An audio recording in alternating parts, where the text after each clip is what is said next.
উপরটা Mecca Medina ওইটা সে তো বেশি ভালা। তো কয় এটা কি হুজুর এটা কইছে? হ্যাঁ হুজুর এটা তো কইছে। আপনি যে ও করলেন কারে আমি কি বুঝা ও করছি? আমি তো সুরের লগে ও করছি। বুঝা হাত উঠাই তুইব নাকি বলেন আপনারা? এই জন্য আমরা এই আযাব চাই না, আওয়াজ দিয়ে বলেন এই আযাব চাই না, চাই না। তাইলে সুদ খাওয়া চলবে না বন্ধ? বন্ধ, সুদ খাওয়া চলবে না বন্ধ? বন্ধ।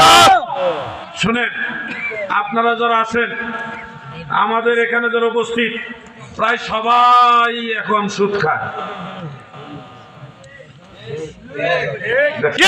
ঠিক নমুনা বলো না, ঠিক কিনা বলো? কেমনে সুদ খায় আমি বুঝাই দিতেছি। বিকাশ অ্যাকাউন্ট আছে নি? আছে। প্রতি বছরে এটার মধ্যে বিকাশে ইন্টারেস্ট আছে। ব্যাংক অ্যাকাউন্ট আছে নি? প্রত্যেক বছরে ব্যাংকের মধ্যে ইন্টারেস্ট আছে।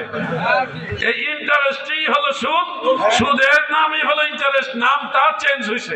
কেউ কয় লাভ খায়, কেউ কয় মুনাফা, কেউ কয় বিজনেস হয়েছে, আবার কেউ কয় ইন্টারেস্ট হয়েছে। নাম পাল্টাইছে কিন্তু জিনিস হলো সুদ। জিনিস কি? সুদ। সুদ। এই সুদের ব্যাপারে ওয়াজ এখন আগের চেয়ে কমে গেছে, বুঝছেন? আগে যারা সুদের বিরুদ্ধে ওয়াজ করতো তারা এখন আবার পাল্টাই গেছে, মুহূর্তের মধ্যে চেঞ্জ হয়ে গেছে। এখন আর সুদের বিরুদ্ধে ওয়াজ করে না, মারাত্মক চেঞ্জ হয়ে গেছে। আল্লাহ তাদের হেদায়েত দান করে, বলে না আমিন। আমিন। প্রিয় ভাই আমার, সুদের ব্যাপারে